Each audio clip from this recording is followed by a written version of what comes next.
crazy, angry, revengeful things to her cheating ex with frozen prawns and spray paint, instead of being the kind of woman who ran the iron over his shirts, folded them neatly into bin bags and left them in the garage for when he came to pick up the rest of his things.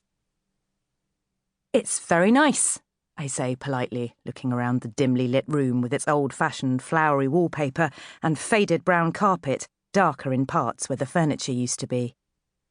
I think I've gone completely bonkers, and this is all a terrible mistake. A strong, fusty smell reaches my nostrils and I feel painfully homesick.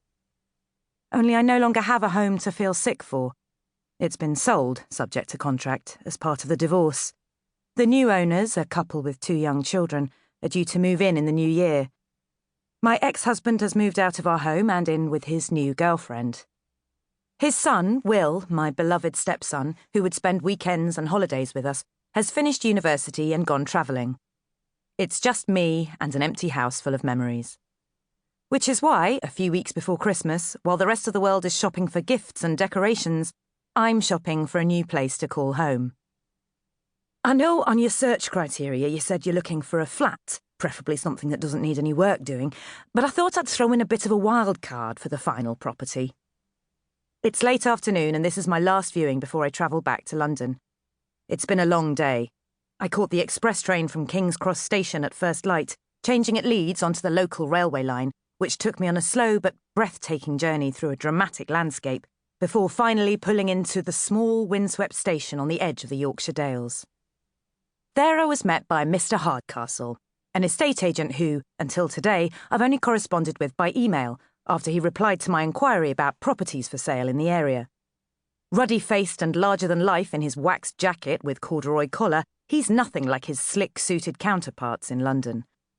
Cheerfully squeezing the life out of my fingers as he shook my hand, he ushered me into the passenger seat of his old RAV4 and drove me deep into the Dales, past fields full of cows and sheep, showing me everything on the market while providing a chirpy commentary on the weather in an accent that is pure Pennines.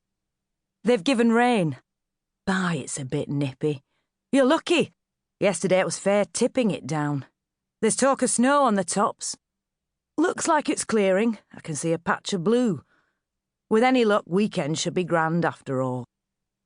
Considering it's the beginning of December, his optimism in the weather is remarkable.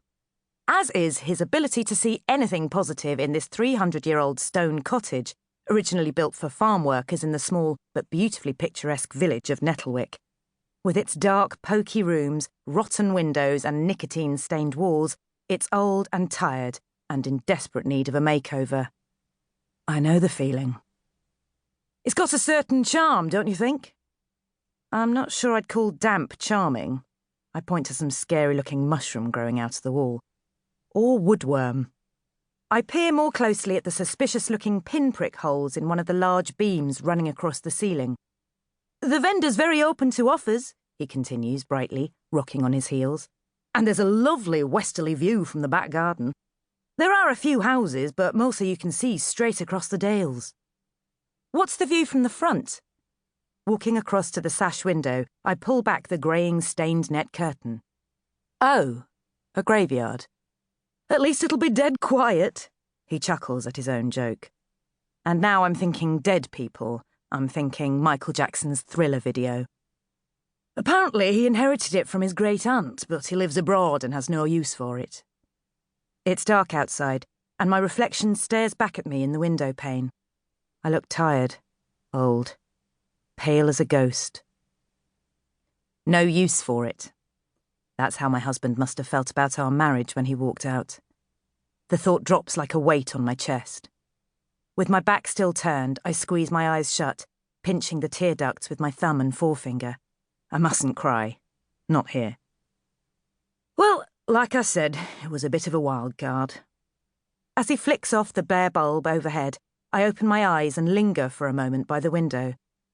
My reflection has disappeared and my gaze extends over the high stone wall and through the skeleton branches of the trees into the graveyard's dark recesses. It's only 4 o'clock, but it's already pitch black. So, going back to the new mill conversion we first looked at in town? I can hear the clicking of switches behind, in an attempt to find the one to illuminate the staircase. Maybe I should call this whole move off.